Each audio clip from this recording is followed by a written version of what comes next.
May isang bagay na mapanganib sa lalaki. Halos nagbabala. After looking at his piercing blue eyes, alam kong that moment na hindi siya mapagkakatiwalaan. May isang bagay sa kanya na nagbabala sa akin na maging maingat. May hahalin tulad ko siya sa isang taksil na mandaragit, handang punitin ang kanyang inosenteng biktima sa likod nito. Estranghero siya, pero parang kilala ko siya sa buong buhay ko. Sumisigaw ang isang bahagi sa akin na mag-iingat. Sa likod ng mga mukhang inosenteng iyon ay naroon ang isang lalaking may pinakamalalim na pinakamadilim na lihim na itinatago niya sa kahon ng Pandora, upang itago ang katotohanan magpakailanman, walang sinuman ang may access maliban sa kanyang sarili. Nakabawi muna ako, naglabas ng mask ng papel na blankong ekspresyon, at hinawakan ang baba ko pataas. Sumagi sa isip ko ang mga salita ni Papa, Gonzales ka na ngayon. Wala kang dapat ikatakot, laging isaisip na ang katanyagan, kapangyarihan, at pera ay nasa iyo na. Hindi ka ordinaryong babae, dapat ka nilang katakutan at not the otherwise. Tama ang aking ama, naisip ko habang binibigyan ko si Mr. Vince Anderson ng pinakamatamis na ngiti na maaari kong makuha. Nice meeting you, sir, sagot ko, na bumalot sa akin ang labis na kasiyahan nang makita ang mukha niyang napalitan ng gulat, at hindi makapaniwala.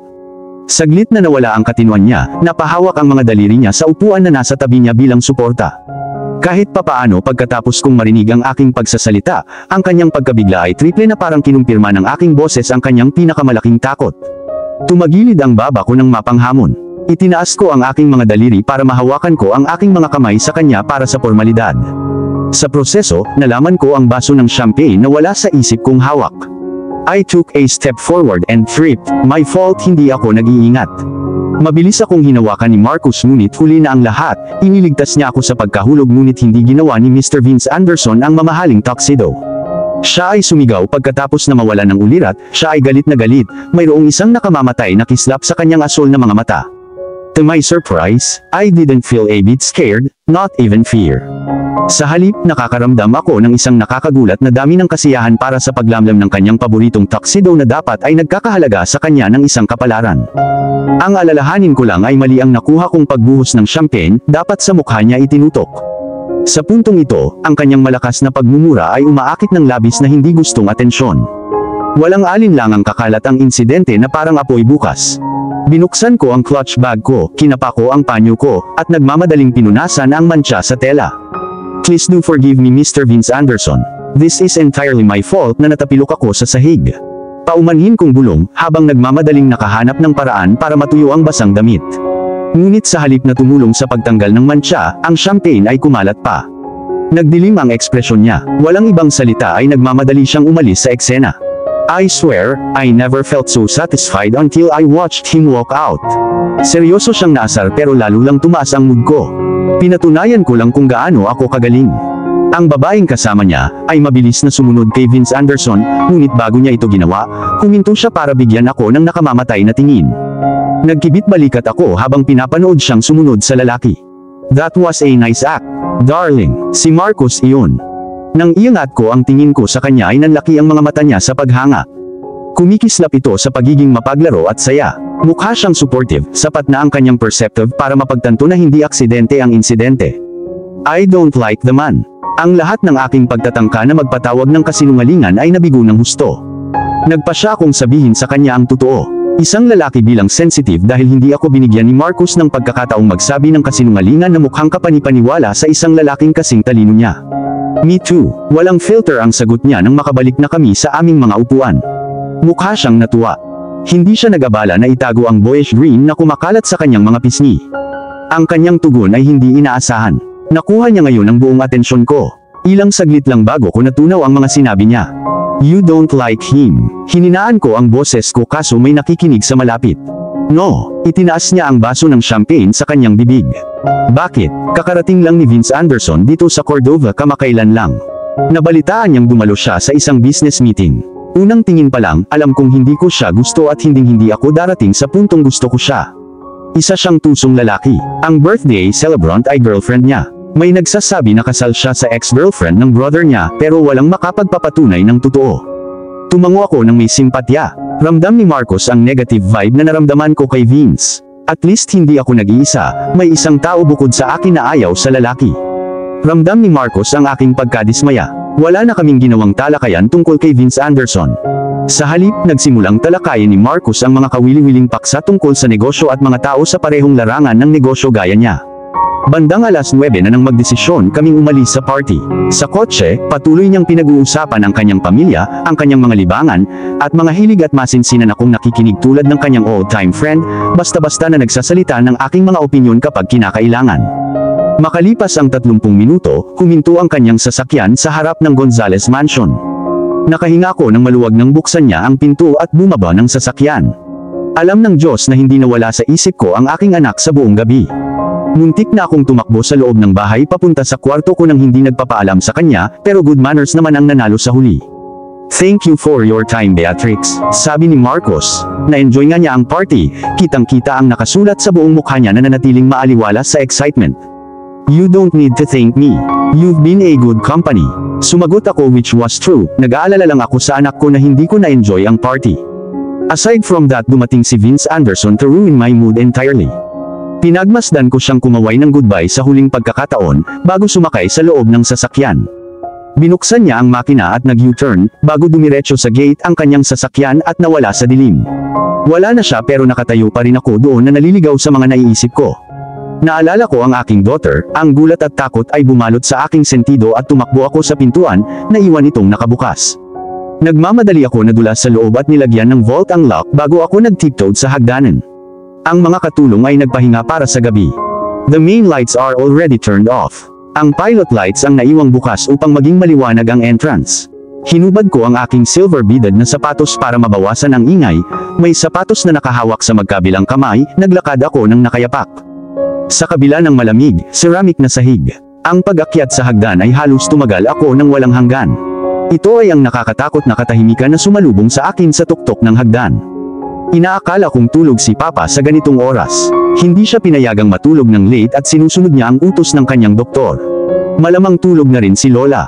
Higit sa lahat ay siya ang dapat na alagaan mabuti ang kanyang kalusugan. Habang naglalakad ako papunta sa kwarto ko, nangako ako sa sarili ko na wala ng party. Kahit may maglagay ng shotgun sa ulo ko, hindi na ako pupunta sa ibang party. Well, kung darating si Faith ay hahayaan ko ang aking sarili na kaladkarin sa isang party kung saan maipapakita ko ang aking magandang anak sa lahat. Nakarating ako sa kwarto ko at tahimik na binuksan ito. Madilim ang ilaw, ngunit sapat na ang pagkislap ng liwanag mula sa lampshade para maipaliwanag ang lalaking nakahiga sa kama habang ang braso ay nakayakap kay Faith. Hindi ako handa para sa tanawin. Kailangan kong kumurap ng ilang beses para matunaw ang eksena. Sinubukan ko pang kurutin ang sarili ko para siguraduhin hindi ako nananaginip. I found myself lost for words. Nangingilid na ngayon ang mga luha sa mata ko, anytime soon ay babagsak na ang mga mata ko. May nakalagay na phone sa taas ng night table, sigurado akong hindi akin iyon. Pero hindi yung phone ang nakakuha ng atensyon ko kundi yung kanta na tumutugtog. Sa buong buhay ang pakikinig sa paborito kong kanta na There You'll Be, na tumutugtog sa background ay nagbigay sa akin ng ibang klase ng pakiramdam. Ang pagdinig na ito ay naglalaro ay isang bagay, ngunit ang panunood sa aming hardinero habang ang kanyang mga braso ay nakayakap sa aking daughter ay isa pa. Sa kauna-unahang pagkakataon habang pinagmamasdan ang dalawa na magkasama, may naisip akong parang kidlat ang nakagugulat na realisasyon. Napatigil ako saglit, bakit kamukhang-kamukha ni Faith Viena ang aming guwapong hardinero? Gumalaw siya sa ibabaw ng kama. Nanlaki ang kanyang mga mata, at napadpad sa lugar kung saan naramdaman niyang may nanghihimasok sa kanyang matamis na pagkakatulog. Agad na dumapo ang kanyang tingin sa akin, kaya napabuntong hininga ako. I have to wrap my trembling fingers around the doorknob to support my knees na biglang natunaw sa gel-o.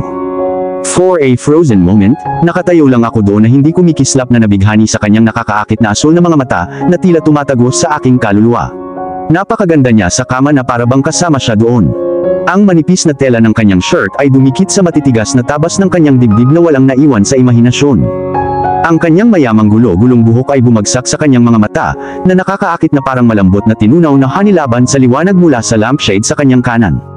Nakasuot siya ng fitted cargo shorts, yumakap ang masikip na kasuotan sa kanyang malalakas na hita, at nang gumalaw palalo ang aking tingin ay makasalanang huminto ito sa kanyang crotch, siya ay talagang pinagpala.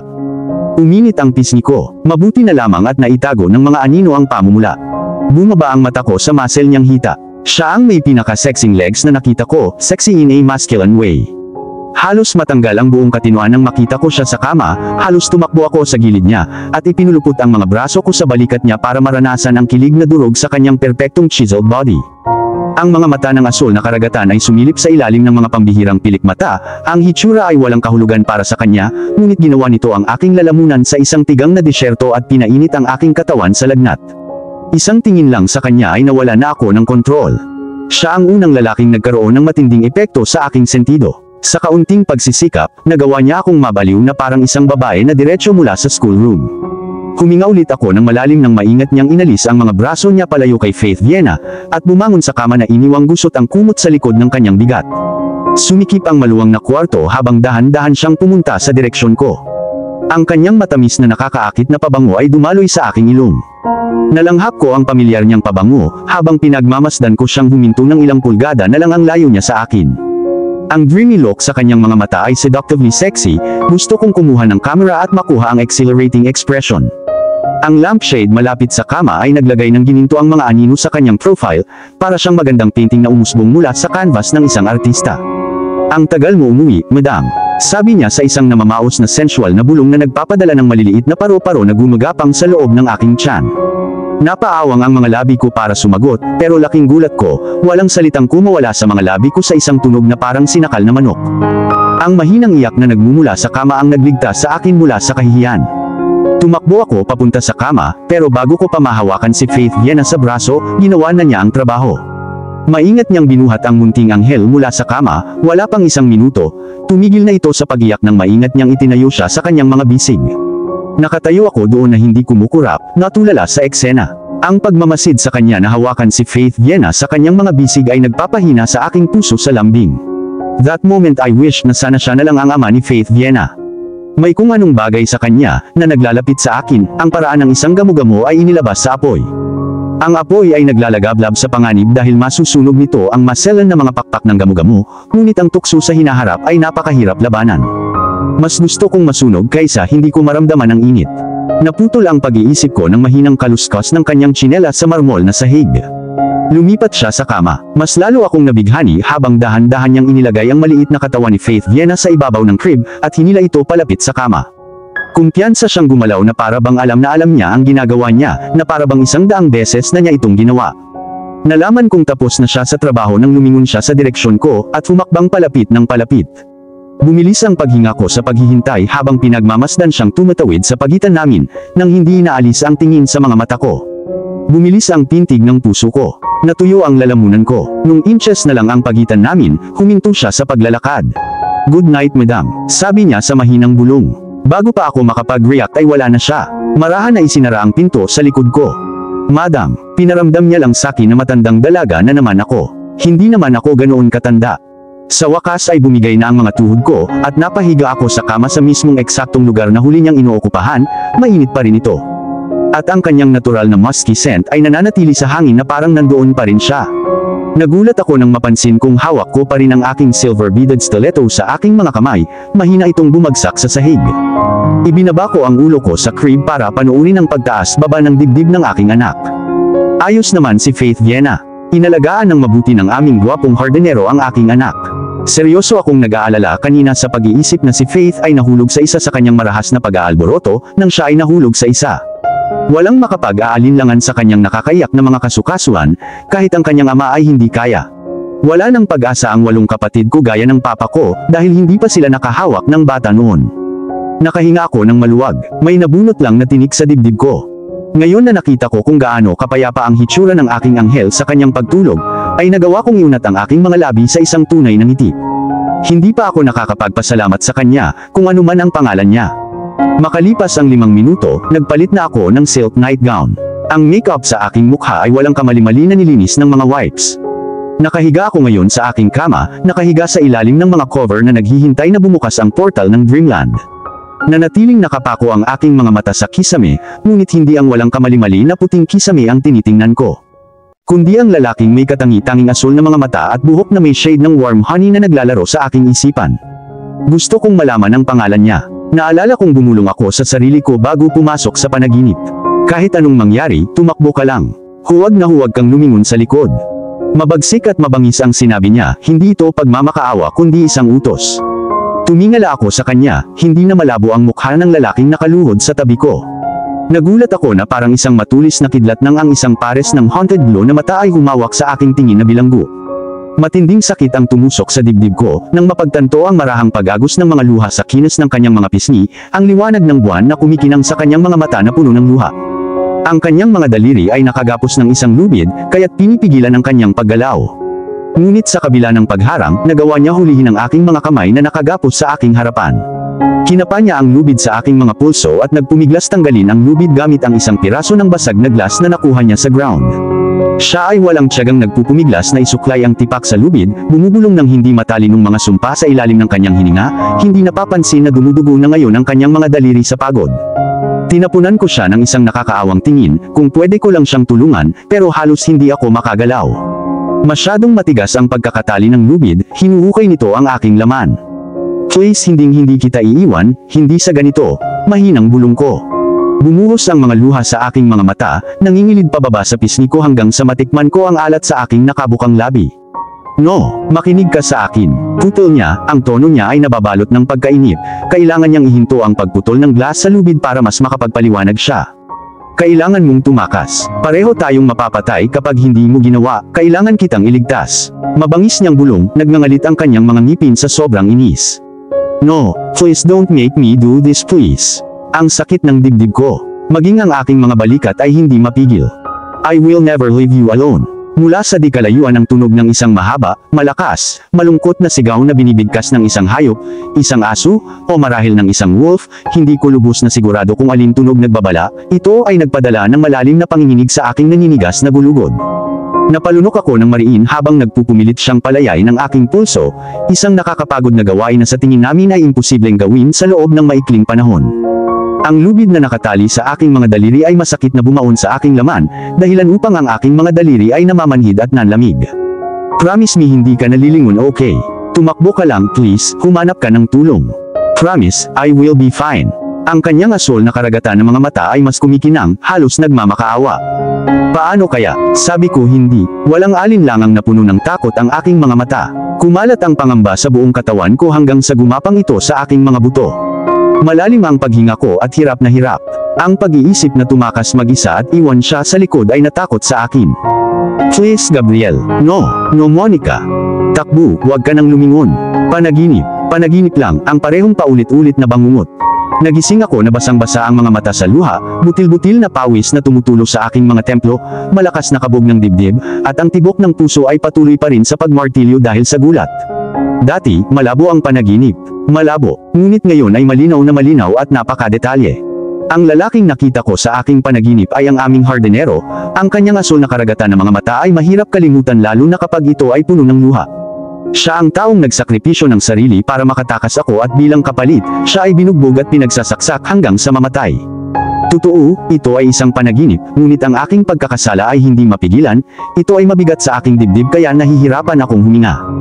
Inalis ko ang aking sarili mula sa butil at sumandal sa headboard, ipinulupot ko ang aking mga braso sa aking mga binti at pinagpahinga ang aking baba sa tuhod ko. Hindi ako sigurado kung panaginip lang ba iyon o totoong pangyayari sa nakaraan ko. Wala akong mahanap na sagot. Paano ko mahahanap ang katotohanan kapag ang pinakamahalagang bahagi ko ay matagal nang nakalimutan, ang aking pangalan?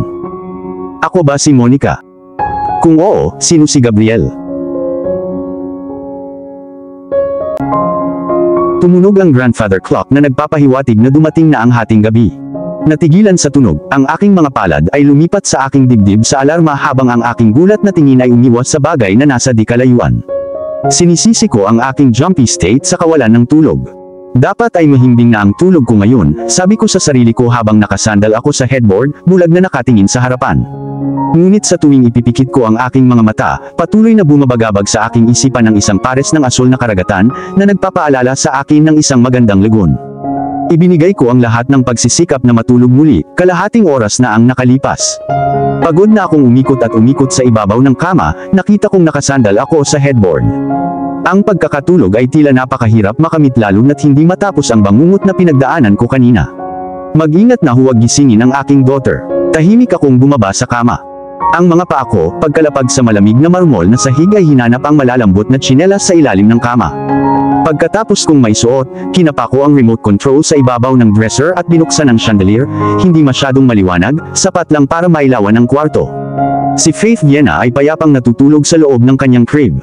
Napakagandang nilalang, bulong ko, hinahangaan ng aking mga mata ang kanyang cute na ilong. Magiging maayos siya, sabi ko sa sarili ko habang nakatiptoe sa pinto na iniwan itong nakabukas at mabilis na bumaba ng hagdan. Binuksan ko ang pinto sa kusina at kumuha ng mug sa counter. Sa oras na ito, halatang ako ang natitirang kaluluwang gising sa oras na ito. Mabilis at nagmamadali ang aking mga galaw habang pinapaliit ang ingay na nalilikha ng aking paggalaw. Ayokong gisingin ang kabahayan habang gumagawa ako ng isang basong gatas. Mabilis kong inubos ang gatas. Sana, matagumpay akong makatulog sa pagkakataong ito. Pagkatapos kong ilagay ang mug sa ibabaw ng lababo, isang malambot na pagkurap ng paggalaw mula sa bintana ang nakakuha ng atensyon ko. Magnanakaw. Nabalot ako ng takot ng mapagtantong may pumasok sa bahay. Walang sinuman sa loob ng bahay ang lalabas sa oras na ito, hindi ang aking ama, hindi ang aking 8 kapatid na lalaki, at tiyak na hindi ang aking lola.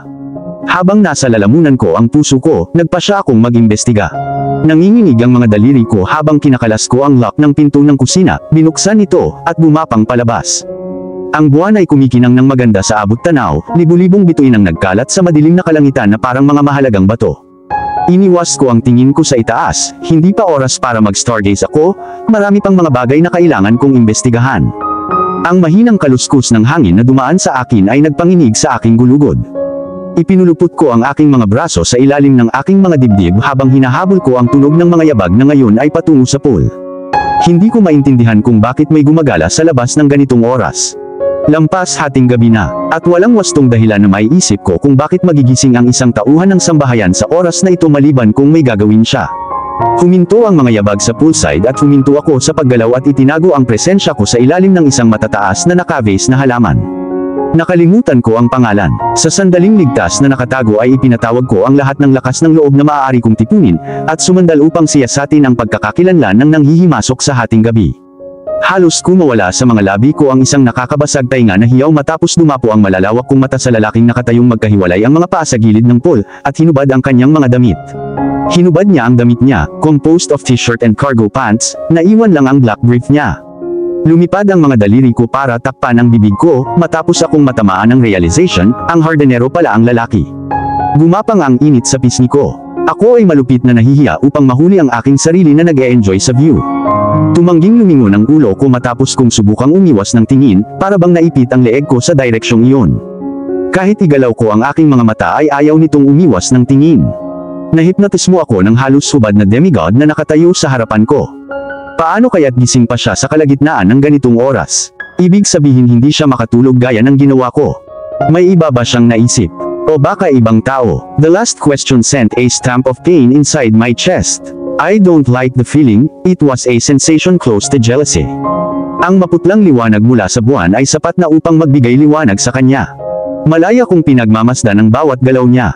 Para siyang Diyos na bumababa mula sa langit, maliban sa alam kung hindi siya espiritu. Ang mga mata ko ay makasalanang tumitig sa kahabaan ng kanyang katawan, napakalalaki niya at mahusay na kahulugan. Lumipat ang mga daliri ko sa labi ko, halos umaasang makakita ng bakas ng laway, buti na lang at hindi ako naglalaway. Sumisid siya sa pool na parang pro. Napabuntong hininga ko habang pinagmamasdan ang nakakagulat na liwanag ng buwan sa kanyang mainit na honey hair. Natuyo ang lalamunan ko na parang dessert habang pinagmamasdan ang nakakaakit na galaw ng mga kamay niya habang lumalangoy siya sa tubig. Hindi dapat ako nandito, nakatago sa likod ng halaman, at nanghihimasok sa privacy niya na parang baliw, obsessed na stalker. Ngunit wala akong mahanap na lakas para tumigil sa panunood. Uminom ako ng isang dosis ng isang nakakahumaling na gamot, at ngayon ay tila hindi ko mapigilan. Nang tuluyan na siyang mapagod sa paglangoy pabalik-balik ay lumabas siya sa pool. Isuklay ang kanyang malalakas na daliri sa kanyang buhok. Mukha nga siyang demigod ngayon. Ang mga patak ng tubig na halos parang likidong ginto laban sa liwanag ng buwan ay kumikiliti sa kanyang gulugod. Paano ako? Sana habang buhay ko siyang titigan ng ganito. Lumipat siya sa gilid at umupo sa pangalawang hakbang ng swimming pool. Nakaupo lang siya, hindi kumikibo, nakatitig sa harapan. Gusto kong basahin ang isip niya at malaman ang tumatakbo sa utak niya. Sandali akong nahipnotismo sa kanyang maladyos na anyo kaya't napagtanto ko ang basang dumadausdos sa kanyang pisngi. Nung una, akala ko plain water lang, pero pagkatapos titig na titig sa mga mata niyang namumula ngayon at pinakinggan kong mabuti, narinig ko siyang sumumbot, napagtanto kong luha pala. Siya ay umiyak, ang pag-iisip ay imposibleng mahirap para sa akin na matunaw. Kahit papaano ay may masamang epekto sa akin ang pagmamasid sa kanya na lumuluha. Natagpuan ko ang aking sarili sa pagharap sa isang malalim na pakiramdam ng pagkawala na hindi ko maipaliwanag. Kung ano man ang sakit niya, palihim kong ibinabahagi ito sa kanya. Akala ko ang isang lalaking tulad niya ay hindi alam ang tungkol sa salitang luha, pero ngayon, umiiyak na siya. Dinurog nito ang puso ko sa milyong piraso. Ang sakit ko ay hindi maipaliwanag na masakit gaya ko. Nakatitig sa mukha niya. May urge sa loob ko na gustong maglakad papunta sa kanya, balutin ang mukha niya sa mga palad ko at halikan ang alat ng luha niya. Siguro ang simpleng kilos na iyon ay makakatulong sa pagpapagaan ng bigat sa kanyang dibdib. Pero kahit gaano kalakas ang udyok na yakapin siya, hindi ko magawa. Malalaman niyang pinapanood ko siya sa masamang oras na ito. Tumayo siya mula sa pool, tumulo ang tubig sa kanyang katawan. Tumalikod siya sa akin na binigyan ako ng kalayaang magtagal ng tingin sa matitigas na kalamnan ng likod niya. Pinulot ang tuwalya sa sahig para matuyo ang kanyang katawan. Nang matapos ay ibinalot niya ang tuwalya sa kanyang bewang. Sa pinakaunang pagkakataon, nakakita ako ng isang bagay na hindi niya pinahintulutang makita ng sinuman. Kahit na ang kanyang mga malalapit na kaibigan at pamilya ay hindi pa nakasilip. Isang mahabang pahilig na peklat ang inukit mula sa ibaba ng kanyang mga talim ng balikat pababa sa kanyang balakang. Ang isang nakakatakot na hingal na luha sa aking lalamunan, kailangan kong takpan ang aking bibig upang sugpuin sila. Napagtanto kong nanginginig ako habang sinusubaybayan ng aking tingin ang peklat na kitang-kita sa kanyang maselang balat. Sigurado ako na ang sugat ay nakamamatay. Napakalalim ng pagkakaukit ng peklat na alam kong sinisiraan din ito ang kanyang damdamin. Ang isang taong may sugat na iyon ay imposibleng mabuhay. At talagang isang himala ang ginawa niya. Alam kong nandyan ka. Malambot ang tono niya pero nakakatakot. Nanlamig ako mula sa pinagtataguan ko. Ako ay natuklasan. Dahil sa gulat at gulat, nagpa siya ang baliw kong sarili na tumakbo para sa kaligtasan. Pero matagal na akong naghihintay ng karma. Nang lumiko ako sa kabilang direksyon upang tumakas ay natisod ang aking mga paa sa hindi pantay na simento, nawala ng balanse, at natumbo sa lupa na napangiwi dahil sa biglaang pananakit ng aking bukong-bukong. Bloody hell! Narinig kong bumuntong hininga siya at tumakbo para tulungan ako. Lumuhod siya sa tabi ko. Ang kanyang mga kilay ay nagsalubong sa isang pagkunot-noo.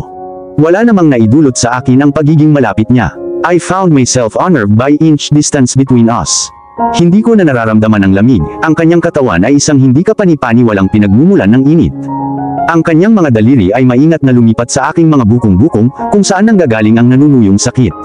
Sprain, bulong niya. Maaari ka bang maglakad? Dagdag pa niya, lumalamon sa akin ang mapupusok niyang asol na mga mata. Ipinilig ko ang ulo ko habang inaayos ang sakit. Namuo ang luha sa gilid ng mata ko. Walang ibang salita, dumulas ang braso niya sa likod ko habang ang isa naman ay pumatong sa hita ko. Ang sigaw ko ay napabuntong hininga nang hilahin niya ako sa sahig, at ang ulo ko ay dumapo sa kanyang leeg. He really smells good. So heavenly. Bago pa ako makatutol, binuhat na niya ako sa bahay na naka-bridal style.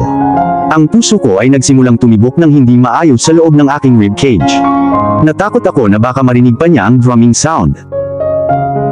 Ang kanyang katawan ay nakakagulat na malambot at mainit na hawakan.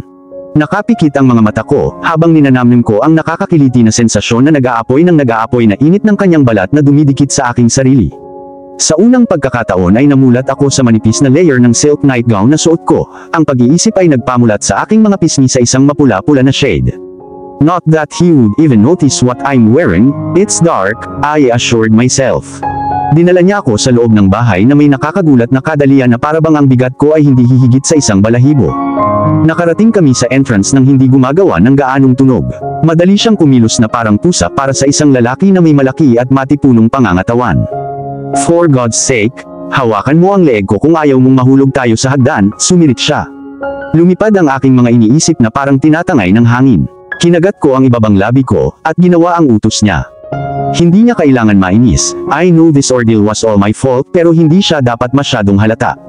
Ang pakiramdam ng aking mga palad na nakapulupot sa kanyang leeg ay nagpapataas ng pakiramdam ng intimacy na umiikot sa hangin. Hindi ko alam kung nararamdaman niya rin. Dapat siya ay insensitive, manhid, o gawa sa bato kung hindi niya ito maramdaman. Nang ihilig ko ang ulo ko sa malapad niyang balikat ay namulat ako sa sobrang lakas ng tibok ng puso ko. Napakalakas nito kaya iniisip ko kung hindi niya rin marinig, siguradong bingi siya o hindi napapansin ang tunog. Dinala niya ako sa hagdan ng hindi kapani-pani walang madali. Sanay na siguro siya sa aktibidad na ito, medyo malungkot ang naisip ko. Ang pag-imagine na may karga siyang ibang babae sa kanyang mga bisig ay sapat na para kiligin ako. It wasn't my business to find out anyway, masyado lang akong na-curious. Nandoon siya sa kwarto ko kanina, alam niya talaga kung saan siya pupunta. Pagkarating sa taas ng hagdan ay lumingon siya sa kaliwang sulok ng bulwagan kung saan matatagpuan ang aking kwarto. Bahagyang nakaawang ang pinto ng kwarto ko, ginamit niya ang pinto para bahagyang itulak yun. Mabilis siyang pumasok sa loob bago pa magising ang sinuman at masaksihan ang aming hindi compromise na sitwasyon.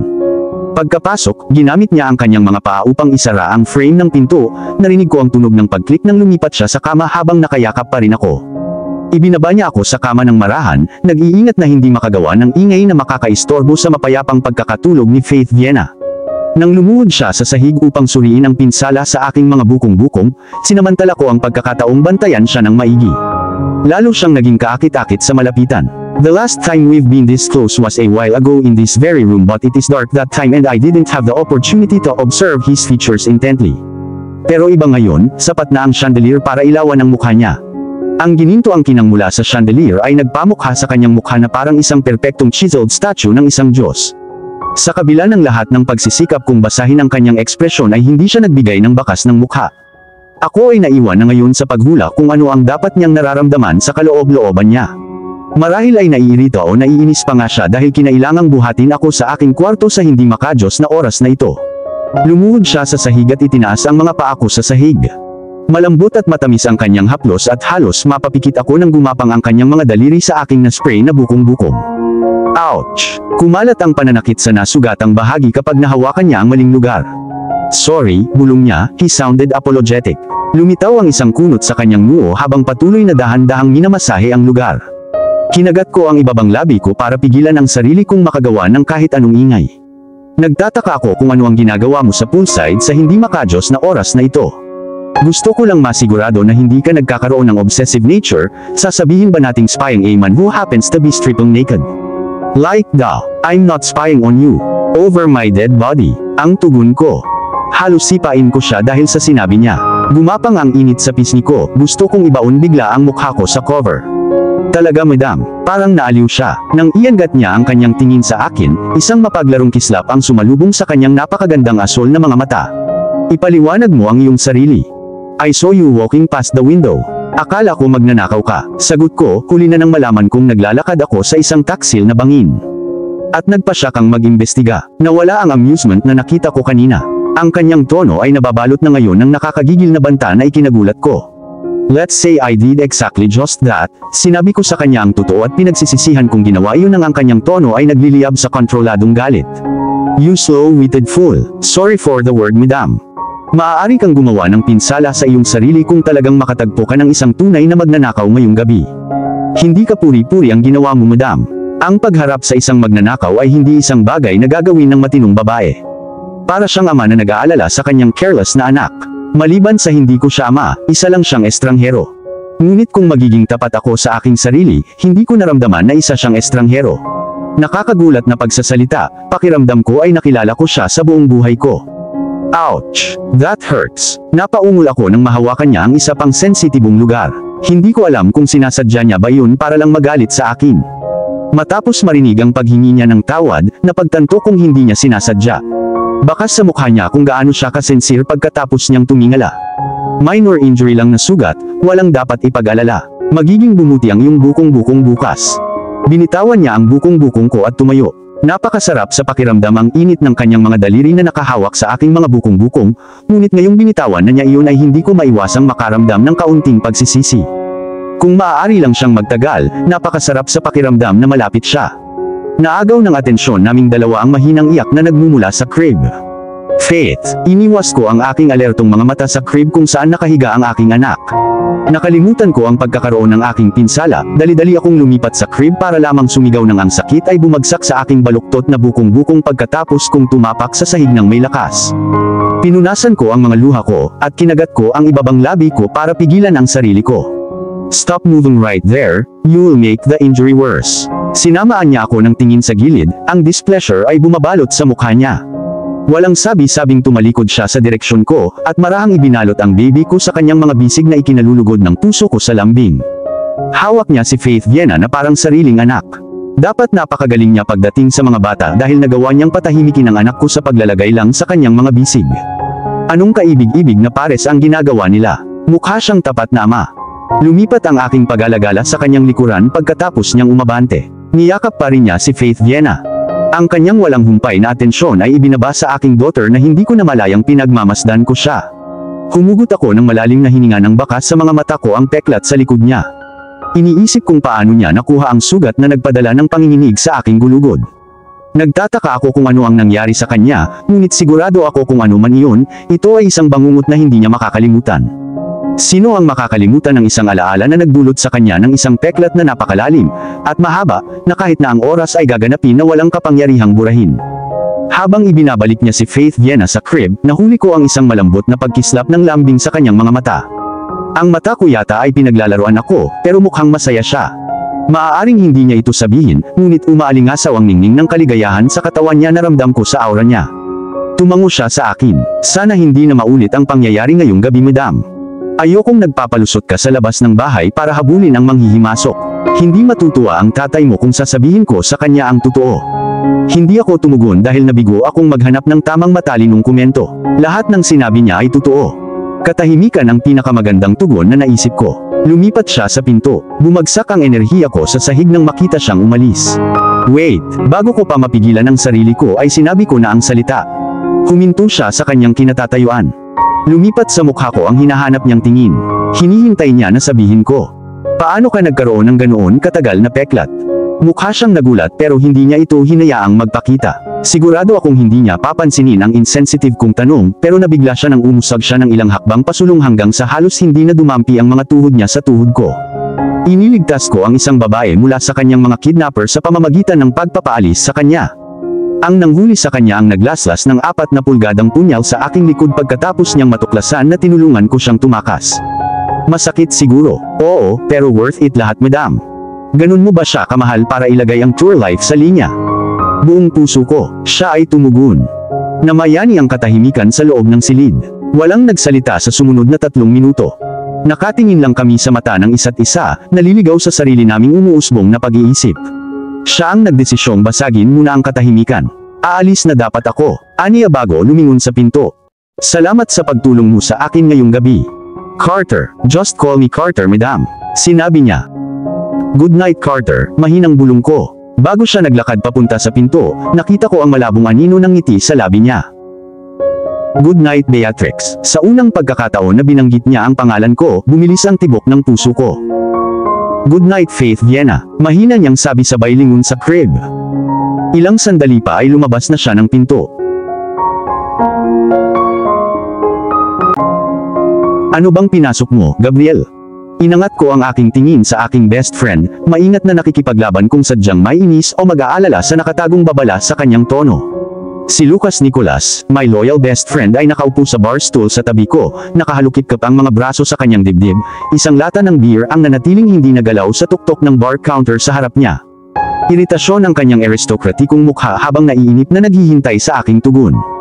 Hindi agad ako nakasagot. Sa halip, itinaas ko ang kalahating naubos na bote ng beer, dinala ito sa aking bibig, at ininom ang laman nito hanggang sa huling patak. Nakakabaliw ang katahimikan sa loob ng bar ng malaking manor ng kaibigan ko, pero mas maaayos ito kumpara sa sunod-sunod na interogasyon na hindi ko inaasahang natanggap pagkatapos kong sabihin sa kanya ang kasalukuyang dilema ko. Ang lakas ng loob niyang turuan ako na parang isang kuya noong halos nahaharap siya sa mahirap na sitwasyong naranasan ko ilang buwan bago siya rin nasa bingit ng divorce. Natuklasan niya ang ipinagbabawal na relasyon ng kanyang wife sa fiancé ng kanyang pinsan. Sa huli, pinili niya ang walang dahas na paraan. Nagpasya siyang mag-divorce. I don't know, Lucas. Baka dumiretso ako sa entrance ng impyerno at hindi ko alam. Itinaas ko ang lata sa aking bibig at nagulat ako nang makitang wala itong laman. Napabuntong hininga ako sa pagkadismaya, at hinayaan itong mahulog sa counter matapos itong kuyumin gamit ang aking kamao. Bakit hindi mo nalang sabihin kay Monica, I mean Beatrix, ang totoo? Lumambot ang tono ni Lucas, ngunit nanatili ang kanyang mukha sa karaniwan nitong impassive expression. Halos nagulat ako sa tunog ng nasasakal kong tawa. Are you kidding? She will hate me once I tell her the truth. Nakalimutan mo na ba na kasalanan ko kung bakit siya muntik mapatay? I consider it a miracle that she even survived. I don't want her to remember how monster I am. Sinuklay ng aking mga daliri ang aking buhok, isang lumang ugali na hindi ko maiiwasan kapag tinamaan ako ng mga frustrations. You must be responsible for your actions. Face her wrath then show her how an asshole you had been. Ask for forgiveness, walang pakialam na sabi ni Lucas, nalipat ang tingin niya sa bote ng beer na nakapatong sa ibabaw ng bar counter, at nagtaka kung bakit ganun doon sa unang lugar. Hindi siya umiinom ng beer pero iyon ang pinulot niya sa ref. Mukhang hindi lang ako ang sobrang occupied ngayon. Kinailangan ko ng matinding pagpipigil sa sarili upang hindi iuntog ang aking ulo sa makintab na bar counter. Si Lucas ang nagtatanong sa akin na gawin ang imposible. Ang pagsasabi kay Beatrix ng totoo ay parang pagtalon sa rooftop ng skyscraper. Mas madaling sabihin kaysa gawin. Kapag sinabi ko kay Beatrix ang totoo ngayon, she will hate me forever. Ang pinakamasama ay ilalayo niya si Faith Viena sa akin. Bago ko sabihin sa kanya ang totoo, gusto kong hanapin kung sino ang nagtangkang pumatay sa kanya. But you have the suspect already. It was Angela and Vince who possessed the greatest motive. Yes, they are the main suspect and without a doubt, I knew that they are guilty as hell. But I need pressing evidence para pagbayarin sila sa kanilang mga krimen. At paano mo gagawin yun, Gabriel Carter Anderson? I have my ways, Lucas. Matigas at puno ng determinasyon kung sinabi ang mga salita. Hinding-hindi ako papayag na makatakas ang mga salarin, at umiwas sa parusang nararapat sa kanila. Kung kailangan kong isakripisyo ang buhay ko, para pagbayarin sila, gagawin ko. Dumiretso ang tingin ko sa unahan, wala akong nakikitang partikular, umiikot ang mga iniisip ko sa magulong kaguluhan. At sa gitna ng aking pag-iisip, lumitaw ang kanyang serapikong mukha na itinutulak ang lahat ng aking pag-aalala. Sa isang saglit, nakita ko ang aking sarili na nakatitig sa isang ethereal na kagandahan na may kaakit-akit na mga mata ng phoenix, isang cute na nakataas na ilong, at manipis na hugis ng mga labi. Natagpuan ko ang aking sarili na nakangiti sa alaala ng kanyang cute, namumula na pisngi. My sweet beautiful Monica, ang tanging dahilan kung bakit ako pinayagan na maging hardenero ni Alexander Gonzalez ay upang maibalik ang aking mahusay na obra maestra. Napakahalaga sa akin na pumayag akong pumasok sa isang trabahong alam kong mas mababa sa linya ng trabaho ko. Hindi sumagi sa isip ko na pinaglalaroan ako ng mga tadhana hanggang matapos kong matuklasan ang isang nakakagulat na pagtuklas sa anyo ni Beatrix Gonzalez. Alam ng Diyos kung gaano ako natulala pagkatapos kong makita siyang bumababa sa hagdan, na nakasuot ng jaw-dropping gown na nagpayanig sa silid sa kanyang alindog. Ang higit na nakapagtataka sa sitwasyon ay ang makita siyang buhay pagkatapos kong isipin na siya nga ay patay na. Ang katotohanan na siya ay anak ni Alexander Gonzalez ay naging mas awkward sa sitwasyon lalo na nang napagtanto kung ako ang hamak na hardenero ng kanyang ama. Naging mas komplikado ang mga bagay pagkatapos kong matuklasan na mayroon siyang isang daughter, ang aming magandang daughter, si Faith Viena. Sa kabila ng kanyang mga nawawalang alaala, alam ko sa kaibuturan ng kanyang puso na hindi niya nakakalimutan ang aming unang anak gaya ng hindi ko kinalimutan si Viena. Ang plano ko sa simula pa lang ay payak na simple, ngunit ito ay nasira ng ilang hindi inaasahang pagliko. Sa halip na gusto kong mag-isa ang pagpipinta, sa huli ay gusto ko siya, at gayon din ang aming daughter. Ang pagpipinta ay maaaring masunog sa impyerno para sa lahat ng aking pinahahalagahan. Ang gusto ko lang gawin ngayon ay panatilihing ligtas ang pamilya ko. Okay lang kung hindi na ako maalala ni Monica o Beatrix. Okay lang kung hindi malalaman ni Faith Viena na ako ang kanyang ama. Basta masaya sila, at nasa maayos na kalagayan, kontento na ako sa buhay ko. Sapat na sa akin na pagmasdan sila sa malayo. Ihahatid ba kita pabalik sa Gonzalez Mansion? Alok ni Lucas. Naputol ang namumuong pag-iisip ko at tumango ako bilang pasasalamat sa pabor na inalok niya sa akin. Iniwan ko ang aking upuan sa isang iglap, isang matinding kagalakan ang nag-alab sa loob ko, gusto kong bumalik sa mansyon ng mabilis hanggat maaari. Inagaw ko sa bar counter ang walang laman na bote at itinapon sa basurahan. Gumalaw si Lucas para ibalik ang hindi naubos na beer sa ref.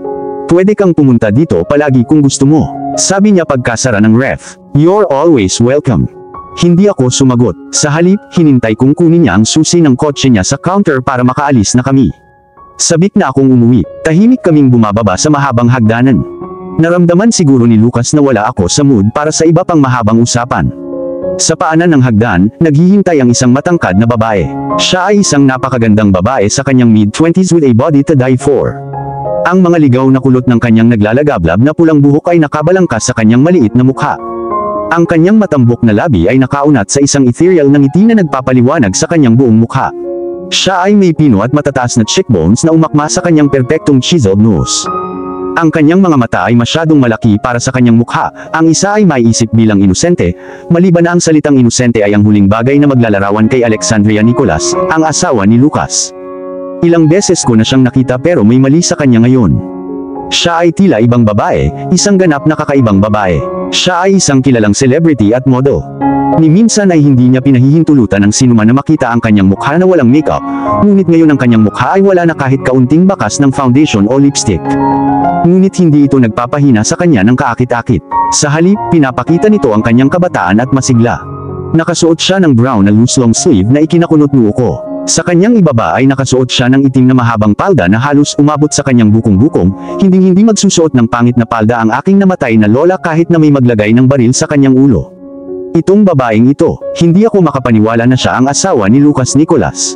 Lucas, are you coming for lunch? Mahina at matamis ang boses niya gaya ng mga talulot ng rosas, at muntik na akong malaglag mula sa mga huling hakbang ng hagdan nang mapansin kong parang madre siya, hindi lang parang madre siya kundi kamukha niya talaga.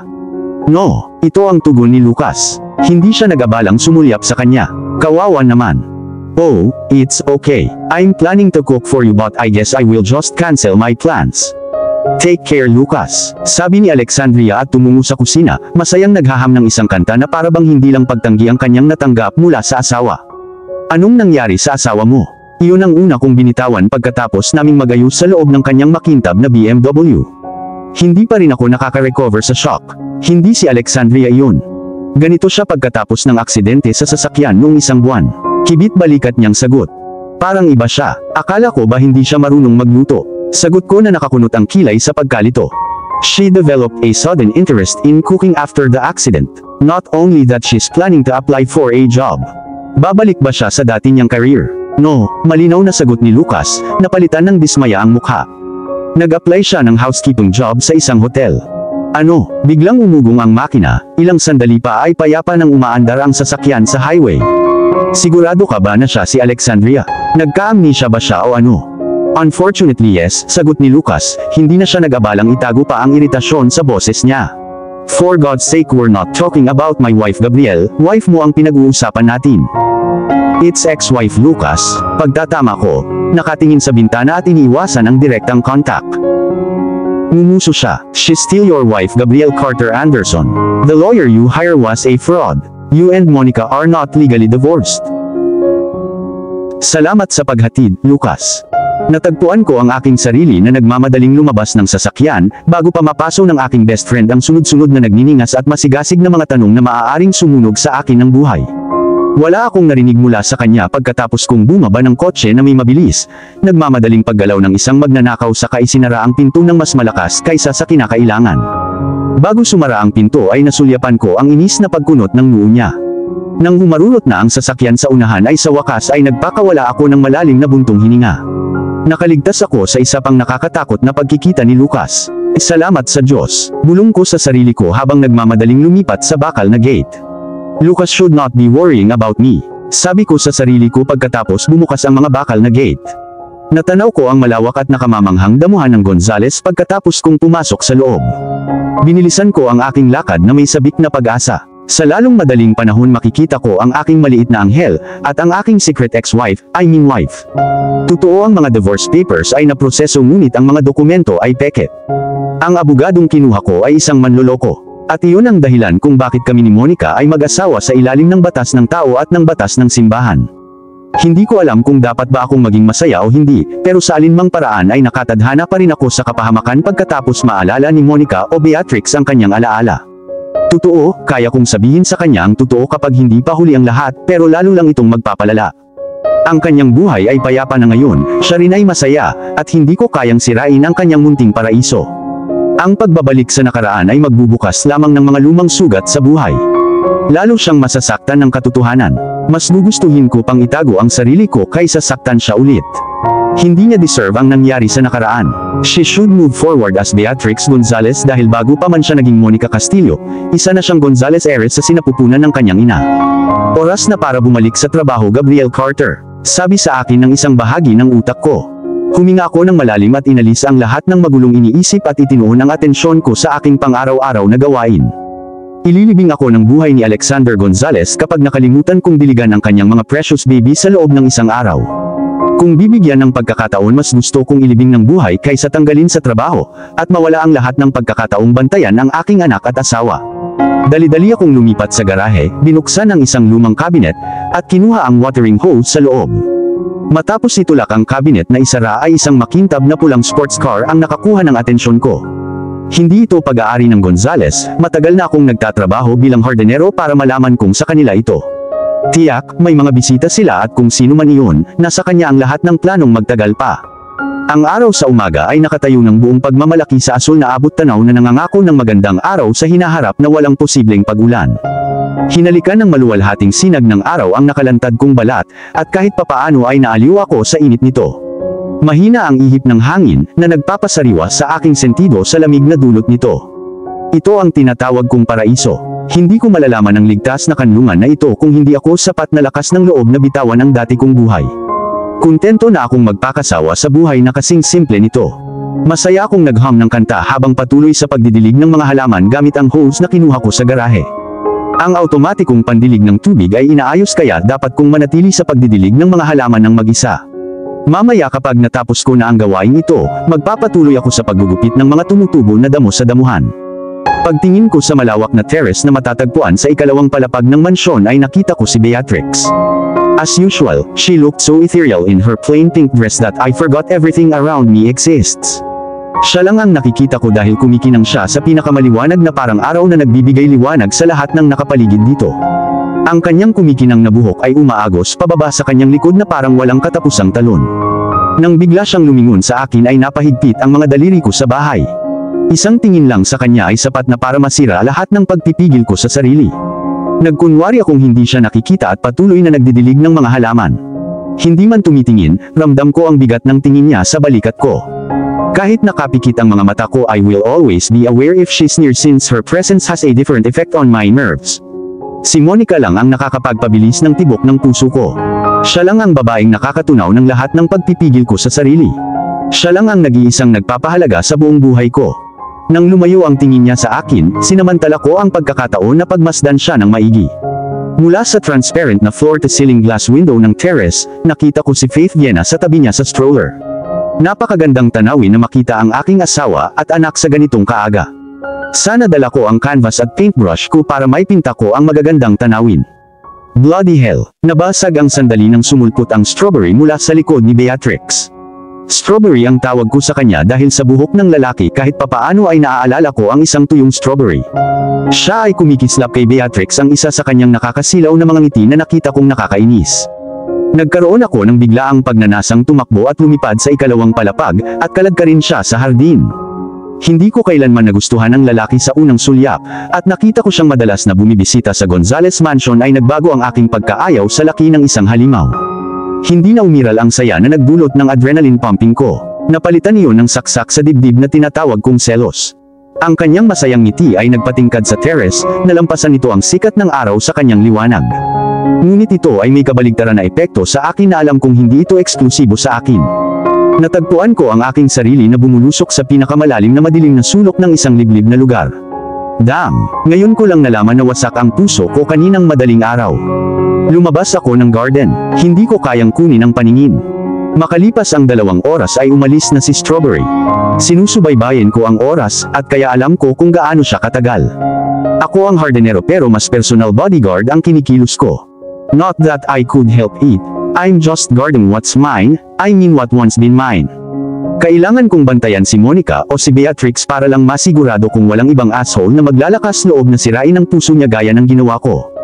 Kung sino man ang maglakas loob na saktan siya, muli ay kakalagkarin ko siya sa pinakamalalim, pinakamadilim na sulok ng impyerno. Tinignan ko ang oras sa wristwatch ko.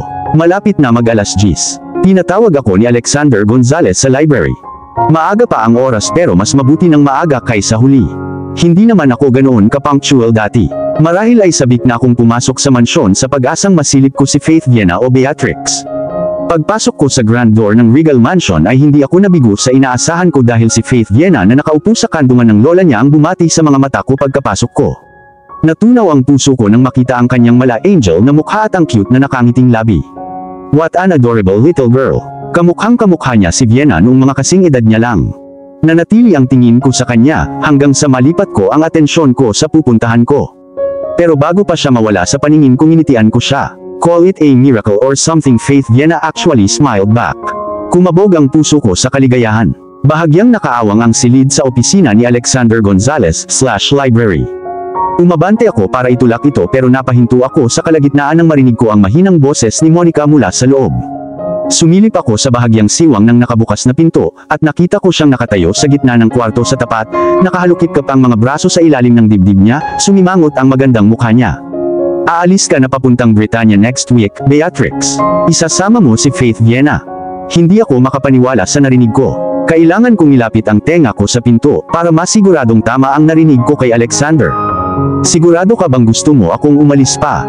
Hindi ba masyadong maaga? I'm going to miss you. And so I will miss you, Beatrix, and so my little angel. But I'm doing this for you. You need to leave para pagbalik mo handa ka ng sakupin ng chain of hotels natin. Natigilan ako dahil sa gulat. Ang pag-iisip ng pag-alis ni Monica ay gumuho sa aking mundo sa aking paanan. Kakahanap ko lang ng asawa ko, at gayon pa man ay aalis din siya kaagad. Ang kaligayahan ko ay panandalian lang. Kailangan niyang pumunta sa Britanya sa lalong madaling panahon, at hindi na ako magkakaroon ng pagkakataong makita siya muli. Siguro kung maaari ay pagkatapos ng 4 o marahil 5 taon. Siya ay magiging isang hindi maabot na bituin sa oras na iyon. Lumayo ako sa pinto. Ang buhay kung wala siya ay hindi kailanman magiging maliwanag bilang sikat ng araw. Muli akong lulubog sa kadiliman. Sa kabilang banda, si Beatrix. Isang oras na ang lumipas mula noong lumabas ako sa opisina ng aking ama, at umakyat sa hagdan patungo sa aking silid, ngunit ang nakakagulat na balita ay hindi ako pinayagan ng mabilis na paggaling. Habang tahimik akong nakaupo sa aking kama, kasama si Faith Viena na nakahiga sa tabi ko, ay pinag-isipan ko ang mga salita ni Papa. He seriously mean no harm, pero hindi ko maalis sa isip ko ang sakit na bumabalot sa dibdib ko sa pag-aakalang kailangan kong umalis sa safe haven ko, ang Gonzalez Mansion. Naisip ko noon na kailangan kong iwan ang larong ito, ngunit ni minsan ay hindi sumagi sa isip ko na sa susunod na linggo na. Kaya malapit na. Huwag kang mag-alala kay Faith Viena, Beatrix. Mahinang sabi ni Papa Alexander Gonzalez habang nakapatong ang kamay sa kaliwang balikat ko. Bakas sa mga mata niya ang kalungkutan na parang ayaw niya rin akong umalis, pero kailangan niyang gawin iyon para sa kapakanan ko. Tumikhim siya bago nagpatuloy. Nag-alok si Stella na alagaan ang anak mo, habang nananatili ka sa kanyang marangyang ari-arian para makapag-focus ka sa pag-aaral mo. Halos mapaluha ako sa sinabi niya. Alam ng Diyos kung gaano ako nagnanais na bumalik sa school upang ituloy ang karera na inaasam kong magtagumpay, ngunit ang tanging pinagsisisihan ko ay ang pag-iwan sa kanila. I wouldn't bear to not see you for the next 4 years pa. Lola Clarissa and my 8 brothers too. I'm gonna miss you all. Umiwas ako ng tingin para hindi makita ni Papa ang mga luhang namumuo sa aking mga mata, ngunit huli na ang lahat, nahagip ng matalim niyang mapagmasid na mga mata ang kislap ng luha. Humigpit ang kamay na humawak sa balikat ko, at sa kabila ng nakakalungkot na kalooban, nagawa niyang ibigay sa akin ang isa sa pinakamagagandang ngiti niya, saglit na sapat na iyon para makalimutan ko ang mga alalahanin ko. Alam niya kung ano ang pinakamahusay at marahil kailangan kong kunin ang aking bahagi ng sakripisyo, pagkatapos ang lahat ng ito ay para sa aking sariling kapakanan. Bibisitahin ka namin 2 beses sa isang buwan. Kapag nakapag-adjust ka na sa bago mong kapaligiran, ipinapangako ko sa iyo na masisiyahan ka sa marangyang ari-arian ni Stella, at malamang na darating ka sa puntong ayaw mong umalis sa lugar. Natapos ang pag-uusap ng aking ama, na niyakap ako ng mahigpit at sinabi sa akin na magiging maayos ang lahat, at wala akong dapat ikatakot. Siyempre, nagtitiwala ako sa kanya, itinulak ko ang lahat ng mga negatibong kaisipan sa aking isipan, at sinabi sa aking sarili na ang pagpunta sa ibang bansa upang mag-aral ay magiging isang bago, exciting experience. Lumingon ako kay Faith Viena, mahimbing ang tulog niya. Lumapit ako at hinalikan ang tungki ng ilong niya. Sapat na ang pagtingin ko sa kanya para maibsan ang ilang takot at pag-aalala ko. Napakasarap sa pakiramdam maging isang ina, pero mas masarap sa pakiramdam ang manganak ng isang batang babae. Kapag sa Britanya, maaari kaming pumunta sa mga sikat na tourist spot. Maaari kaming pumunta sa mga sikat na lugar para makaranas ng mga bagong bagay at makakita ng mga bagong tanawin. Ang kaisipang iyon ang nagpabilis ng tibok ng puso ko sa kaba. Sino ang nagsabi na hindi ko maaaring paghaluin ang pag-aaral sa kasiyahan? Maingat kong binuhat si Faith Viena mula sa kama at inilagay sa loob ng stroller. She stirred, pero buti na lang at hindi inistorbo ng paggalaw ang kanyang pagtulog. Kinuha ko ang laptop ko sa ibabaw ng night table, at dahan-dahang itinulak ang stroller sa terrace gamit ang kanang kamay ko habang nakahawak sa kabilang laptop. Ang laptop ay regalo ng aking ama noong nakaraang linggo. Ayaw kong tanggapin ang bagay na iyon dahil sobra na, ngunit ang tigas ng ulo ni Papa sa pagpipilit niya ay tinatanggap ko ang regalo at baka sumama ang pakiramdam niya. Sa huli, nanalo si Papa at buong puso akong nagpapasalamat sa kanya para dito. Hinila ko ang upuan malapit sa glass window. Huminto ako saglit para ma-appreciate ang makapigil hiningang tanawin na tinatanaw ang hardin. It was the part of the mansion where I want to spend most of my time. Of course, it's nothing to do with our gardener, I told myself defensively. Speaking of our hot gardener, he was nowhere to be seen. I saw him down the garden kaninang umaga at nagdidilig ng mga halaman bago dumating si Marcos, pero nang hinanap ng tingin ko ang lugar kung saan ko siya huling nakita ay wala na siya. Malamang ay nasa damuhan siya at inililipat ang ilan sa pinakabagong koleksyon ng mga palamuti ng damuhan ni Papa. At least wala siya doon sa garden para i-distract ako sa research ko. Hinila ko ang stroller sa tabi ng upuan ko bago kinuha ang upuan ko. Nang komportable na akong umupo sa aking upuan, inilagay ko ang laptop sa ibabaw ng aking kandungan. Naningkit ang mga mata ko sa konsentrasyon habang tinatype ko ang Harvey University sa search tab. Ito ang school na malapit ko nang pasukin. At least alam ko kung anong klaseng paaralan ang pinapasukan ko. Nalaglag ang aking bibig sa sahig nang makita ang imahe ng isang dambuhalang gusali na may modernong istruktura, na may malinis na puting dingding, at kitang-kita ang eleganteng bubong na tila gawa sa ginto. Ang Harvey University ay isang school na exclusive para sa royal at elite class. Kilala ito sa global sa pagiging mapagkumpetensya, kilalang guro sa mundo, makabagong mapagkukunan, at natatanging kurikulum. Ito ang perpektong school upang ituloy ang iyong karera at upang matuklasan ang iyong pinakamahusay na mga academic interest. Kailangan kong ilabas ang paghinga na hindi ko alam na pinipigilan ko habang sinusuri ng tingin ang mga larawang available ng university. Ito ay hindi ordinaryong paaralan na nangangahulugan lamang na ang karamihan ng mga mag-aaral ay nagmula sa napakayaman at maimpluwensyang pamilya. Para sa isang sandali kailangan kong tanungin ang aking sarili kung kakayanin ko ang lahat ng presyon. I must, automatic na sagot ko sa tanong dahil alam kong wala nang babalikan. Gustuhin ko man o hindi, tatapusin ko ang aking pag-aaral para makabalik ako sa Cordova at sakupin ang Gonzales chain of hotels. Ang nanginginig kong mga daliri ay nag-click sa listahan ng mga available na kurso, hindi ko talaga maintindihan kung excitement ba o anticipation ang nagpapagulo sa akin. Nag-click ako sa listahan ng mga kursong available. Hanggang ngayon hindi pa ako sigurado kung anong kurso ang kukunin. Accountant, Agriculture, Economics, Animal Production and Fisheries, at Banking and Finance. Napatigil ako sa pagbabasa. Ang dami ng kursong available ay nagpapaikot sa ulo ko. Hindi ko pa nabasa ang kalahati ng mga listahan, kahit 1/4 pero nawalan ako ng interes. Ang kursong kailangan kong piliin ay dapat makatulong sa akin sa pamamahala hindi lang sa mga hotel, kundi pati na rin sa mga restaurant na gustong paganahin ni Papa sa future. Narinig kong binanggit niya minsan na ang kasalukuyang proyekto ng hotel na tinatanaw ang dagat ay i-upgrade sa pamamagitan ng pagdaragdag ng mga restaurant sa unang palapag. Ano ang dapat kong piliin? Huminga ako ng malalim at pinagpatuloy ang pagbabasa ng listahan ng mga kurso. Makalipas ang isang oras, nanlalabo at pagod ang mga mata ko sa sobrang pagtingin sa screen, sumakit ang likod ko sa hindi komportableng posisyon ko sa upuan, at ang leeg ko ay naninigas. Ngunit sa kabila ng lahat, may ngiti sa aking mga labi, alam kong nakita ko ang kursong angkop para sa akin. Sulit ang lahat ng paghihirap ko. Isinara ko ang laptop sa aking kandungan, at hinayaan ang aking mga mata na makapagpahinga habang ang aking mga kamay ay nagtatrabaho sa pagmasahe sa aking mga templo. Dumapo ang tingin ko kay Faith Viena. She was still asleep, she's being cooperative while I was doing my research kanina. Naagaw ng pansin ko ang bahagyang pagkurap ng paggalaw sa gilid ng aking mga mata. Sa isang iglap, ang mga mata na umaasam ay lumipat sa hardin. Oh, tingnan mo kung sino ang nandito. Bulong ko sa sarili ko nang makitang lumabas si Carter wala kahit saan. As usual, naka-white t-shirt siya. Sa ilalim, naka-ripped jeans siya. Wow, hardinero na nakasuot lang ng plain t-shirt at ripped jeans ang nakakamatay sa itsura niya, he still looks sizzling hot in his way. Nagagawang niyang magmukhang proud at regal nang hindi man lang sinusubukan. Siya lang ang lalaking kilala ko na sobrang cool at matikas kahit maglabas siya ng basahan. Ang mainit na sikat ng araw ay kumikinang sa kanyang buhok na parang tinunaw na honey. Lumipat siya sa hardin, mabilis ngunit sigurado ang paggalaw na may shovel sa kanyang makapangyarihang mga kamay. Hindi ko namalayang napahigpit ang mga kamay ko sa upuan. Hindi ko alam na ang paghahardin ay maaaring maging ganito kaganda. Bigla akong nagkaroon ng ganitong paniwala na baguhin ang aking pinili sa paghahardin. Bachelor of Science in Gardening, I wonder kung may ganung course, kasi baka kailangan ko. Hinubad niya ang shirt niya. Narinig ko ang sarili kong huminga ng malalim. Kailangan ko ng isang baso ng malamig na tubig para maibsan ang pagkatuyo ng aking lalamunan. Ang butil ng pawis na tumutulo sa kanyang likod ay kumikinang sa sinag ng araw. Kamukha niya ang Diyos ng araw, si Apollo. Makasalanang lumibot ang mga mata ko sa matipunong tabas ng kanyang dibdib. Kaya niyang ipasa sa akin ang isang modelo. Hindi ko pa rin maintindihan kung bakit maling linya ng trabaho ang pinili niya.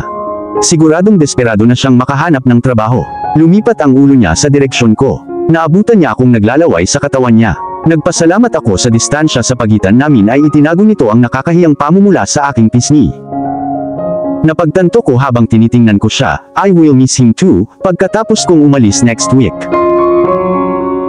Is there something wrong, Beatrix? Call me paranoid or something, but I sensed weariness in your tone. Are you really fine? Mukhang naghihinala si Elisa.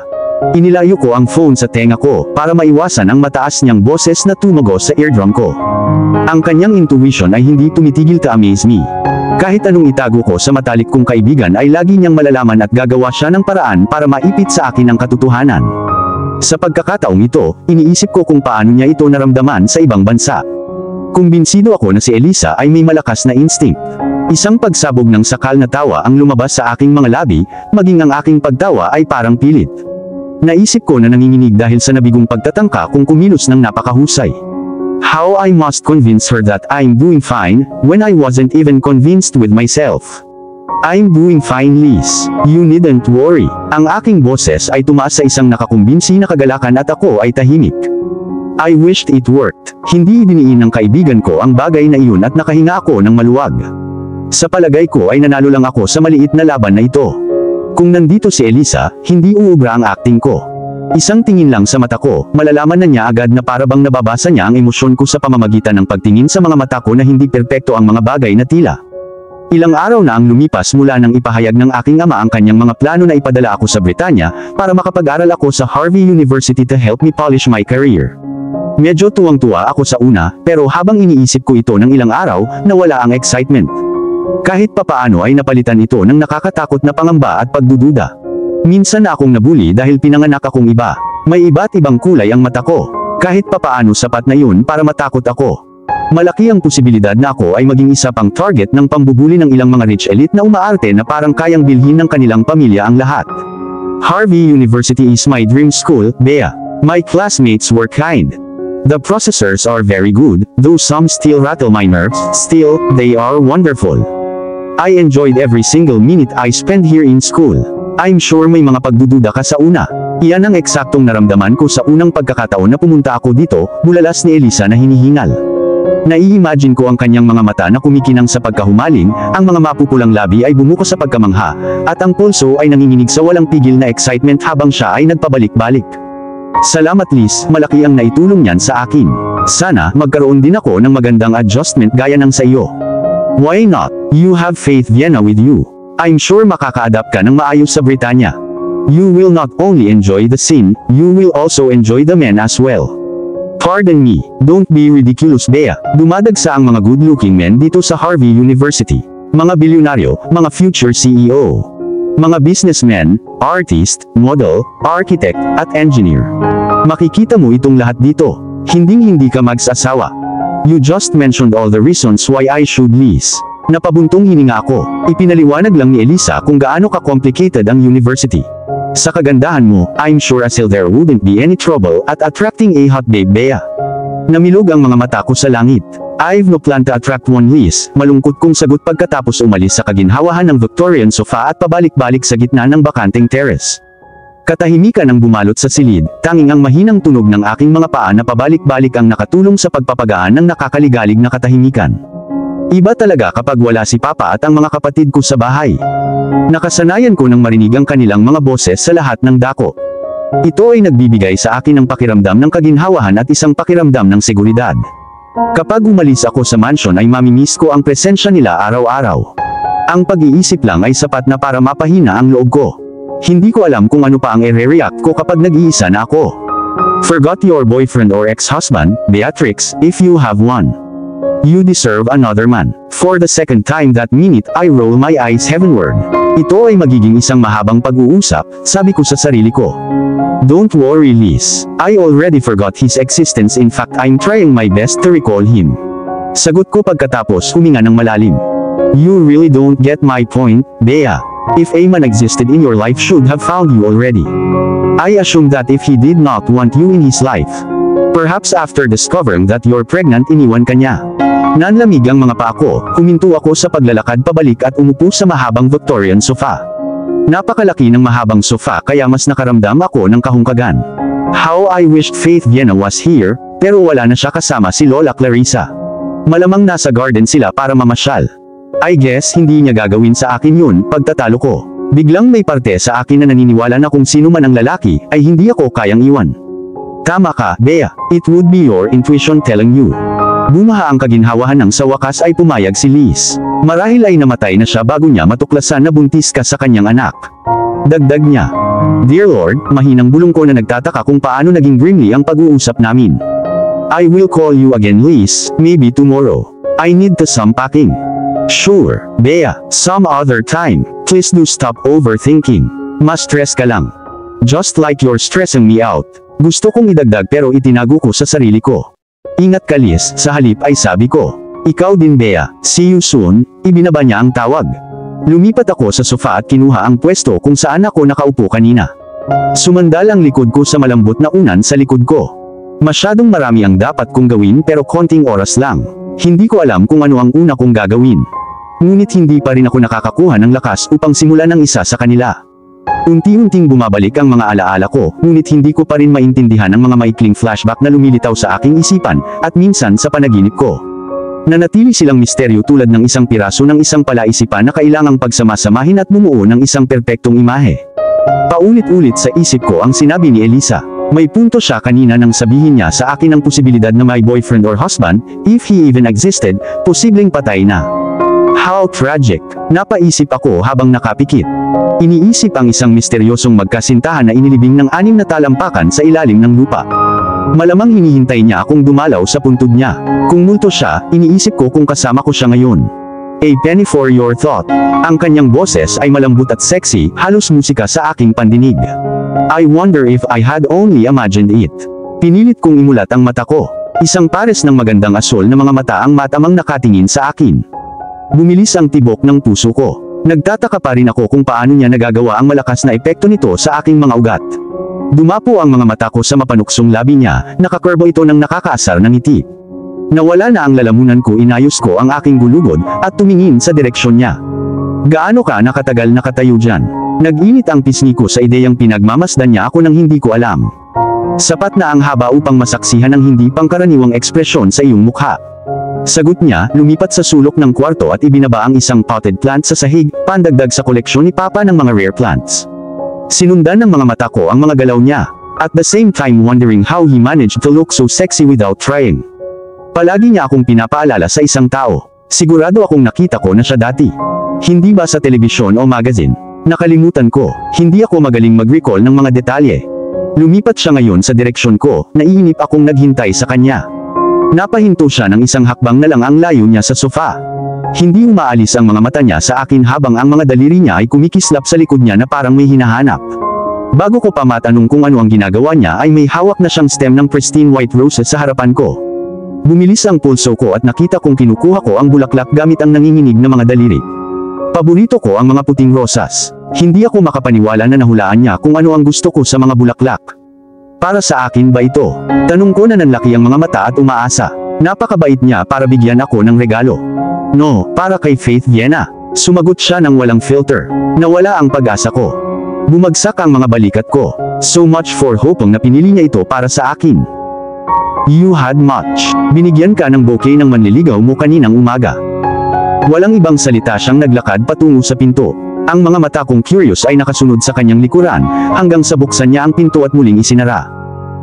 Muli, namayani ang katahimikan sa loob ng terrace, ngunit sa pagkakataong ito ay mas malalim na ito kaysa kanina. I made move para sundan siya. Bakit ako? Wala na siya pero natigilan pa rin ako sa kinauupuan ko. Nagtataka kung bakit parang seloso siyang kasintahan. Beatrix, may importante akong sasabihin sa'yo. Katatapos ko lang mag-impake ng mga damit ko at ng kay Faith Viena, nang lumabas ang papa ko sa pinto. Ang seryosong ekspresyon ng mukha niya ay bigla akong nag-alala. Ito ang unang pagkakataon na nakita ko ang kakaibang ekspresyon sa kanyang gwapong mukha. Pasok po kayo Papa, kakatapos ko lang mag-impake. Isinara ko ang aking malaking suitcase pagkatapos kong ilagay sa loob ang huling mga kailangan ko at isinara ito. Bumukas at isinara ang pinto sa likod ko. Nang lumingon ako kay Papa, nakatayo siya sa harapan ko, mahigpit na nakapulupot ang kamay sa gilid ng crib kung saan nakahiga si Faith Viena. Wala siyang sinabi noong una. Nakadikit ang kanyang tingin sa kanyang apo na masayang kumakaway sa loob ng kanyang crib. Mukhang nag-iisip siya, marahil ay naghahanap siya ng mga tamang salita na sasabihin bago niya sabihin sa akin ang balita. Papa, okay lang ba ang lahat? Umiwas ang tingin niya sa akin. Sumagi sa isip ko na mukha siyang pagod. Okay lang ako Beatrix, sabi niya sabay ngiti sa akin. Alam kong nagsisinungaling siya, hindi ito nangangailangan ng mga salita upang malaman. Ang kanyang ekspresyon mismo ay nagsasabi ng katotohanan. Nag-aalala siguro si Papa na aalis kami ni Faith Viena bukas ng umaga. Ito ang unang pagkakataon na aalis kami sa mansyon ng napakatagal. Aabutin ako ng 4 na mahabang taon para tuluyang manatili rito pagkatapos kong mag-aral. It's about your birth certificate Beatrix. You shall carry the name Monica Castillo for a while, it's just temporary until the family lawyer could legally change your name to Beatrix Gonzalez. Alarm welled sa loob ko.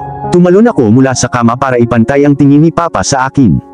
Monica Castillo. Oo, totoong pangalan mo iyon. Sagot niya na ikinasalubong ng mapupungay kong mata. Naramdaman ko ang pagsisikap niyang itago ang kanyang emosyon. Oh, Papa, I'm so happy that the private investigator finally discovered who I was. May importante ba akong kailangan malaman? Nanlaki ang mata ko sa pag-asa habang hinihintay ang sagot niya. Walang gaano Beatrix, nagtatrabaho ka sa isang business hotel bilang isang hotel attendant. Ang lalaking tumayo bilang iyong ama ay namatay 1 taon na ang nakakaraan dahil sa malalang sakit, habang ang iyong ina ay namatay lamang ngayong taon mula sa parehong malalang sakit. Iyan ang impormasyon na ibinigay ng private investigator. Huminga ako ng malalim, at mahaba-habang hinihigop ang impormasyon. Wala siyang sinabi habang patuloy akong tinitingnan ng kalkuladong hitsura. Nagsalubong ang kilay ko sa pagkalito, naramdaman kong hindi sinasabi ni Papa ang buong kwento. How about my husband Papa? Or a boyfriend? Gusto kong malaman kung sino ang ama ng anak ko. Putol ko. Bago ko napagtanto, ang mga salita ay binigkas ng malakas at huli na ako para umatras. I wonder kung imahinasyon ko lang yun, pero kumuyom ang panga niya at may anino na tumawid sa mga mata niya. Bago ko pa mabasa ang mga panandaliang emosyon ay nawala ng kasing bilis ng pagdating nito. May asawa ka Beatrix pero nag-file siya ng divorce months before the accident. Wala na siyang pake sa'yo. Pinunit ng kalungkutan ng puso ko. Sobrang nakakasira ng balita at hindi ko alam kung paano magre-react. Wala nang mas nakakapanlulumo pa sa isipin na iniwan ako ng isang lalaki habang kasama ko ang kanyang anak. Give me his name Papa. Gusto ko siyang makausap. Desperado akong nagmakaawa. Kung kailangan kong lumuhod para lang malaman ang pangalan ng ex-husband ko gagawin ko. Hahabulin ko siya at sasabihin sa kanyang mukha na hindi siya tao. Umiling siya. Hindi ako naniniwala na ito ay kinakailangan para sa aking anak na babae. He said with finality in his tone. Pero nagdesisyon ako at hindi ako papayag na itago niya ang pangalan ng lalaki. Please Papa, just one favor. He deserves to know he has a daughter. Medyo marahas na sagot ko. Nawala ang pagpipigil sa sarili na inakala kong taglay ko. Natagpuan ko ang aking sarili na nagiging masyadong desperado. It's too late to tell him Beatrix. Namatay ang ex-husband mo dahil sa car accident. Sumagot siya sa pinakabanayad na paraan. Namayani ang katahimikan sa pagitan namin. Natagpuan ko ang aking sarili na nanginig sa balita. Nang marinig ko ang sinabi niyang patay na ang ama ni Faith Viena ay nag-drill ng malalim na kahungkagan sa loob ko. Hindi maipaliwanag na sakit ang dumikit sa aking puso. Natagpuan ko ang aking sarili na dahan-dahang umaanod pabalik sa kama para sa suporta. I'm sorry Beatrix. Bulong niya nang maupo ako sa ibabaw ng kama. Kitang-kita ang sakit sa kanyang mga mata. Inalis ko ang tingin ko sa kanya at ibinaba iyon sa sahig. Ayokong sabihin sa iyo ang totoo dahil natatakot akong magdalamhati ka sa bastard na yun. Iniwan ka ng lalaki Beatrix at pinakasalan niya ang sekretarya niya. Hindi ako nag-reply. Hindi ko nga alam kung paano ako magre-reply sa sitwasyon. My silence seems to be the best reaction. Gusto ko pa ring malaman ang pangalan niya, Papa. Mariin niyang ipinilig ang ulo. Tumigas ang mukha niya. Hindi, mas mabuting kaunti lang ang alam mo tungkol sa kanya, Beatrix. Bilang iyong ama, ayaw kong sabihin sa iyo ang kanyang pangalan. Naiintindihan ko Papa, hindi na ako magpipilit, mahinang sabi ko, wala na sa mood makipagtalo. Ang aking lakas ay naubos at ang isang pagtatalo ang huling bagay na gusto ko ngayon. Pinuprotektahan lang ako ni Papa. Kung ibinigay niya ang pangalan ng aking ex-husband, ito ay magiging komplikado. Ibabalik nito ang mga luma at masasakit na alaala na dapat itapon sa limot. Mas mabuti kung iwan ko ang mga bagay sa ganitong paraan. Gumalaw ang kama nang umupo siya sa tabi ko. Inangat ko ang tingin ko sa mukha niya para basahin ang ekspresyon niya, pero sinusubukan ni Papa ang best niya para iwasan ang mga mata ko na parang may itinatago siya.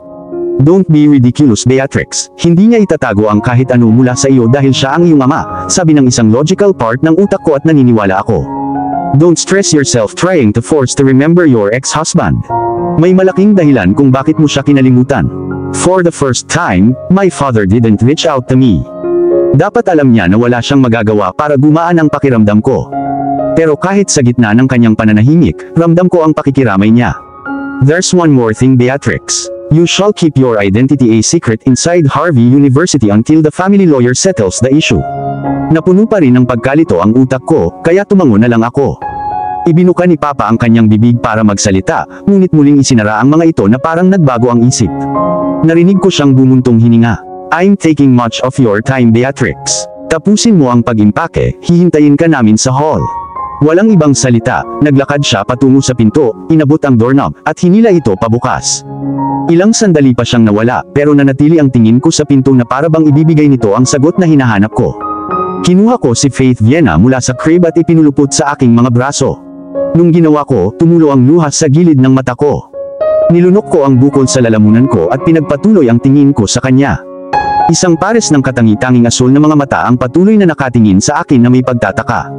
Kinagat ko ang labi ko para pigilan ang mga luhang gustong pumatak sa pisngi ko. Siya ay bata upang maunawaan ang katotohanan, ngunit kapag siya ay lumaki, iniisip ko kung paano ko ipapaliwanag ang lahat sa aking daughter. Magkaroon ba ako ng lakas ng loob na balang araw ay sabihin sa aking anak na ang kanyang ama ay namatay noong siya ay sanggol pa lamang? Huminga ako ng malalim at naglakad patungo sa pinto habang nakayakap pa rin ang aking anak. Bumangon ako sa kama at iniwan ang mga kumot na gusot ng bigat ko. Imbes na maglakad pababa, nakita kong naglalakad ako patungo sa terrace. Nang komportable na akong makaupo sa mahabang Victorian sofa, nalipat ang mga mata ko sa magandang tanawin na kumakalat sa abot tanaw. Halos 6:00 na at nawawala na ng liwanag ang nagniningning na araw, ngunit ito ay mataas pa rin at sapat na masigla upang lumikha ng mga nakamamanghang anino sa gabi, kung saan matatanaw mula sa sahig hanggang kisame ang salamin na bintana ng terrace. Katahimikan ang namayani sa terrace, pero kahit papaano ay unti-unti kong nare-relax ang sarili ko.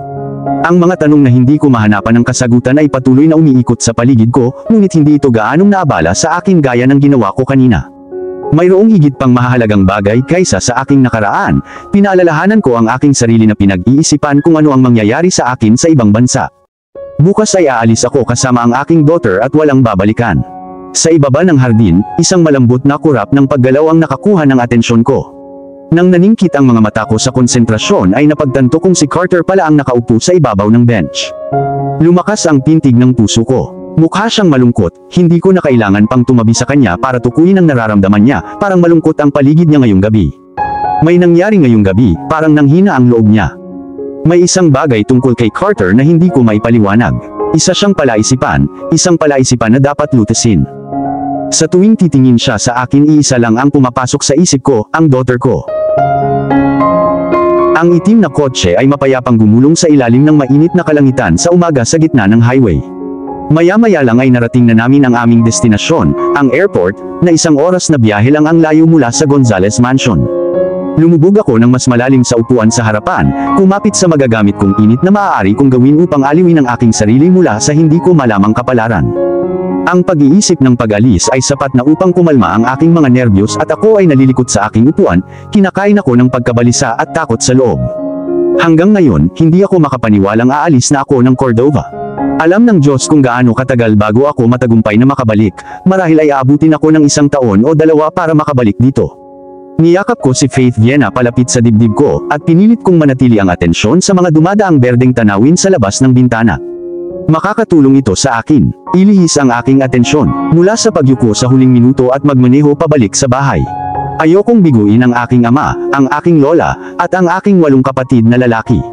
Nagpapasalamat ako na nagawa kong mabuti ang pagkumbinsi sa kanila na huwag akong ihatid sa airport dahil ito ay magpapasama sa loob ko.